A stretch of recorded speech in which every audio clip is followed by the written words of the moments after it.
I got my favorite man up here on the desk. That's Rick. Rick, how you doing, big dog? I am good. Whoa. Rick, your favorite?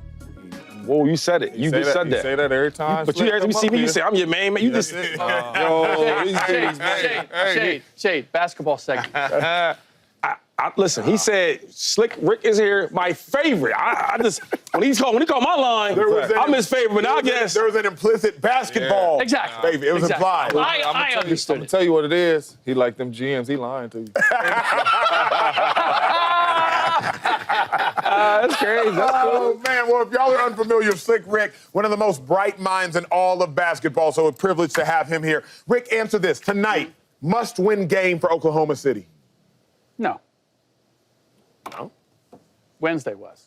Oh, okay. Now, I know, look, there can be a strong case made for why, yes, this is must win, and that the Oklahoma City Thunder still have the ability to win this series, right? Because they've been in this situation before. They've been down 2-1 facing another road game against the Denver Nuggets and won Game 4 and then won the series. But I would make the case that this is a different situation, that they needed to win Game 3 because they needed to send the message that we are the superior team. And the Denver Nuggets series was different. It wasn't Rick Carlisle, who's been to the playoffs 16 times and has already taken an underdog team to a championship. It was David Adelman who got the job a couple days before the playoffs started. The Denver Nuggets didn't have a Benedict Mathurin and the bench that the Indiana Pacers have coming off the bench. They had 36-year-old Russell Westbrook, and that was it. And so the dynamics here are just different. Well said. And I keep getting stuck on the Oklahoma City Thunder. The Oklahoma City Thunder needed to demonstrate, you know what? We have answers for all of the things that the Indiana Pacers have posed to us. And so far, they have not. And they did that in the Denver series. I don't see them doing it here. That's incredibly well said. I think they have to win tonight, but I would also agree they should have won Game 3. The Thunder aren't winning 3 games straight versus team. If the Thunder don't win tonight, then we have to start to question, are the Thunder actually a better team at this junction in time? Remember, the Pacers, I believe, have the second-best record in all of basketball since January 12th, if I'm not mistaken. So it's not as though the Pacers, though the last 5 months of the season, aren't one of the best, if not the best teams in basketball. Furthermore, if the Thunder don't win tonight, they got to beat a team 3 times in a row that hasn't lost 2 times in a row since March 10th. If the Thunder don't win tonight, you got to beat a team 3 times in a row that hasn't lost to you at home yet, and you got to find a way to beat them at home. You got to find a way to beat a team in a place you haven't beat a team, but that team has already beat you at your crib. So not only in my mind do the Thunder have to win tonight because you're not coming back from down 3-1. LeBron James is not there. But you got to win tonight because how in the world are you going to muster up 3 victories? You haven't even had a weird thing happen yet. When you talk to coaches, they always say, can you deal with momentum swings? Can you deal with random events? And can you deal with adversity? A random event, Shai Gilgeous-Alexander catching a cramp and missing a half a quarter. A random event, Chet Holmgren getting elbowed in the face and having to go to the locker room for maybe 6 to 8 minutes of game time. A random event, J-Dub, something happening, and you haven't even had that random event happen in the series just yet. If the Thunder don't win tonight, you better expect that's going to happen at some point in time. You're not coming back from down 3 straight. Woo. Well, they got to win. They better win. They should have won. They should have won. All of that. This is a must-win. If you go down 3-1, it's over. And you have wasted an opportunity to win a championship, Shai. And who knows if you will get back here. Because we always talk about these dynasties and people getting back here and all that. Well, the dynasties, you got to win the ones that you are supposed to win. You guys are clearly better than this basketball team, and if you lose this game, you're not coming back down 3-1, and you have lost the chance at a championship. And we all know how teams get better and better and better each and every offseason, adding players. Who says you're going to get back to this situation? And who says it's going to be a team that you're clearly better than? It could be a Jason Tatum and JB Boston Celtics team that could have been here healthy. If they go down 3-1 in this must-win, it is over. And they have wasted a chance to win a championship because it is going to be extremely hard to get back. So they better win this game, and they better find a way to win this series because they don't want to lose this opportunity out on this championship. Burn the ships, James. Burn the ships. We ain't leaving unless we win. That's it. But look, we not leaving in the air unless we get a dub. Either we win or we stay here. That's it. Right? So listen. If you go down 3-1, it's a must win. It's over. How you coming back from that? LeBron James is 40 and he's not getting no Pacers uniform. Correct. So how you gonna come back? And another thing is, we talk about stats all the time here, more y'all than me. So I'm gonna give you some stats, right? I like to be like y'all sometimes. I'm like, y'all my favorites. The Thunder haven't lost back-to-back games in this playoffs yet. Yep. So, we the better team. Mm-hmm. We've been leading every game this series. We've been leading until the fourth quarter. Mm-hmm. So we can have the lead. We can really beat these boys. We a better team, got the better player. What we talking about? Thunder. Listen, you want a chance? You got to win tonight. I know Slick said the message was Wednesday, but it's Friday. Mm-hmm. And it's Happy Father's Day. It's Friday. So if you want some happy fathers in the building, you better win. Gotta win. I also think reality might slap them in the face very quickly if you don't win tonight. Because we keep uttering this one thing that might be the biggest lie that's been told on television in the new year. The Thunder are the better team. Mm-hmm. The Thunder lose tonight. They not the better team. They not. It's like it was my junior year in college. It's a true story. True story. My first 2 years in college, we only lost 2 games. My first year, we go to the Fiesta Bowl. We play Ohio State, Beanie Wells, and that team, we beat them. My second year, we lose 1 game during the regular season. No, we lose no games during the regular season. Go to the national championship game, we face Alabama, Julio Jones, Mark Ingram, all them. So by my 3rd year in college, I don't know how to lose. All we do at Texas is win at the time. Right. So we come out, we start out 3-1. We're like, okay, 1 loss, you can still go to a national championship. It's not a big deal. After about 4 games, we got 2 losses. 2 losses, you can still find a way to go to a national championship. We just need Ohio State to lose here, Alabama lose there. We get 3 losses. It's over. It's going to be tough. It's going to be tough to go to a national championship game, but, we can still win the Big 12. We get 4 losses. I mean, we can still win the Big 12 if Oklahoma loses here, if Nebraska loses here. We get 5 losses. It's a wrap. Okay, we got to make sure we can make a bowl game. We got to make sure we can make a bowl. We get 6 losses. Okay, it's fine, though. We can still make a bowl game. We get that 7th loss, we start looking. Well, there is a new rule that suggests you can make a bowl game with 7 losses if enough teams are academically ineligible. I say all that to say, eventually the truth just gonna hit you.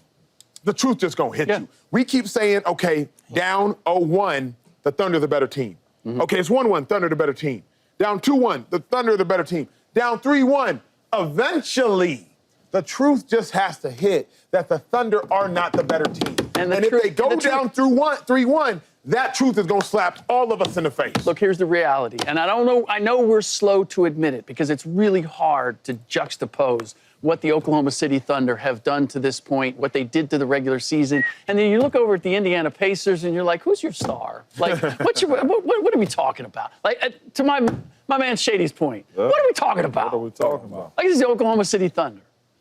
We have to accept the reality of what the Indiana Pacers showed us because they are simply a different team and a different championship caliber team than we've seen before. They are built on their depth and versatility.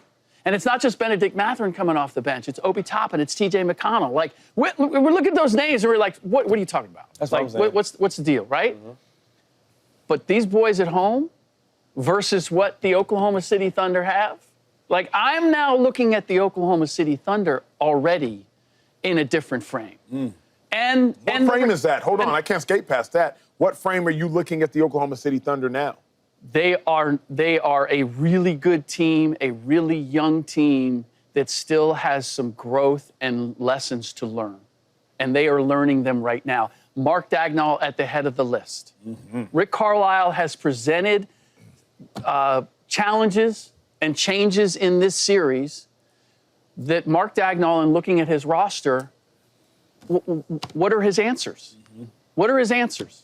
What are you going to get out of who are you looking to take some of the burden off of Shai Gilgeous-Alexander and Chet Holmgren and Jalen Williams, your big 3?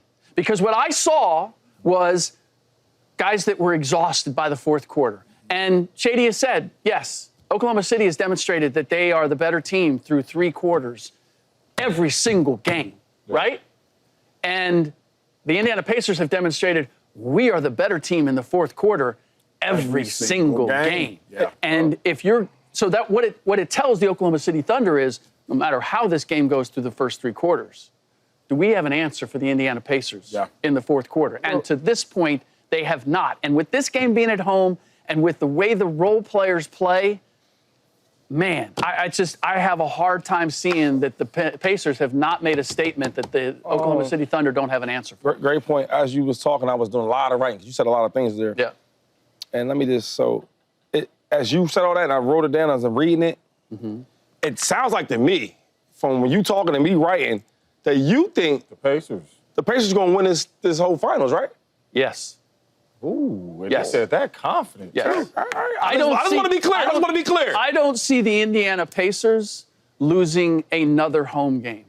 Oh, you a Denver? I don't see them losing tonight, and I could see Oklahoma City Thunder putting up a fight and getting game 5. All that changed from last game? Yeah. No. My change has been coming. I think I told you after the first 2 games that in spite of everything, the way it looked, that the Indiana Pacers were presenting something that the Oklahoma City Thunder ultimately. Let me ask you Before you ask me, I owe you dinner, right? Yeah. Oh, by the way, yes, Yes, that is the most. yes, sir. Because in of a case game 3 anybody bet, for didn't see clarity. this, can we? Oh, okay. You want to set it? What it would this mean, isn't dry snitching. first and foremost, and perhaps the most important thing, is that if Indiana wins tonight, Shady owes me and my homie dinner. That's what that would be the most important. And then my homie would probably be my son, Matt, who has a linebacker's appetite. So we're going to get that done. By the way, Matt's already making suggestions as to where we want to go. Bring your appetite, real quick. Can we do an additional dinner? Because you talking heavy. He's talking heavy. I want this real quick. We don't have to make it a big deal. We don't got to put on that. Can we another dinner? Let's have this dinner first. Okay. Smart man, he's smart, better. You know what I'm saying? He be helping Acho Hey, a look, lot. I don't want to have Get all that people to his chest. He be Shady. helping Acho a lot. OKC don't have nothing hey, on all that. Shady. All that big Willie Denzel talk Shady. to not bet it. No. I ain't tripping. Understand. I'm John Q. Public right now. Because if I had to go to Matt and say, hey, look, about that dinner, yeah, we lost that one. And it's Father's Day on Sunday, so I ain't bringing that home. That dinner's that's in concrete. I owe you that. That's there. Yes. So you can get your dinner first. Yeah. We'll eat good, live gonna do good, that. drink good. Have a great time. But I'm sitting. Oh, there he is. Oh, there he is. And many conversations. Okay, baby. Man. Slick, you should. Slick Rick. Slick, you should have waited to see his appetite. Because I'm bringing the Hey, just to be clear, homie, not homies. He don't hear me, my dad yet. My dad can eat. That was phenomenal. Let me get back to this quickly, Slick, because, again, you've been watching this series before it ever happened. You played it out in your head before it happened. So when you change your opinion, that says something to me. You knew how deep the Pacers bench was before this series started. He called it out. You knew what the Thunder's bench was before this series started. So what has occurred in this series that you did not predict before the series that has now made you change your opinion? How dependent the Oklahoma City Thunder bench and subs are on playing off of SGA and Jalen Williams. And how independent. Like, if you would ask me, who do I want, Alex Caruso or TJ McConnell? I would have said going into the series, Alex Caruso. He's more accomplished, right? But Alex Caruso gets his off of SGA and Jalen Williams. And what Rick Carlisle has done is said, we are going to make those guys work for 48 minutes. We are going to grind Jalen Williams and SGA. And if they get there, it's great. But we're going to press them 94 feet. I'm going to go to my bench early. I'm going to play 9 guys. Nobody does that at this stage. Nope. You go with your first 7 and you make a decision. That's essentially what Mark Dagnall has done, right? And you just can't change that recipe once you've gotten here. And Rick Carlisle has done this all year long. So when I see constantly an OKC team that no matter how well they play, and SGA has played well, I can't take anything away from them, and you get to the fourth quarter, and now they can't close the deal, either because they don't have the experience of closing the deal in close games or because you've just worn them out. Yeah. And meanwhile, Benedict Mathurin doesn't play in the first quarter at all. Doesn't play a minute. and he ends up being your leading scorer? Like, you can look at it and go, this doesn't make any sense. Like, everything that I know about the NBA, and Shady, I appreciate, like, you know your history, right? You're looking at it and going, I've never seen this before. I could say I really haven't either. But I can look at it and go, you know what, but it's working in this case. And so I can't deny that. And when I look at an Oklahoma City Thunder team that is unproven at this level, and meanwhile I have a coach who has demonstrated he can get it done at this level, I have to pay attention to that. Phenomenal. What up, YouTube family? Welcome to the facility. Thanks for watching, and you better be sure to hit that subscribe button if you want to get more highlights from the show and all of our exclusive content.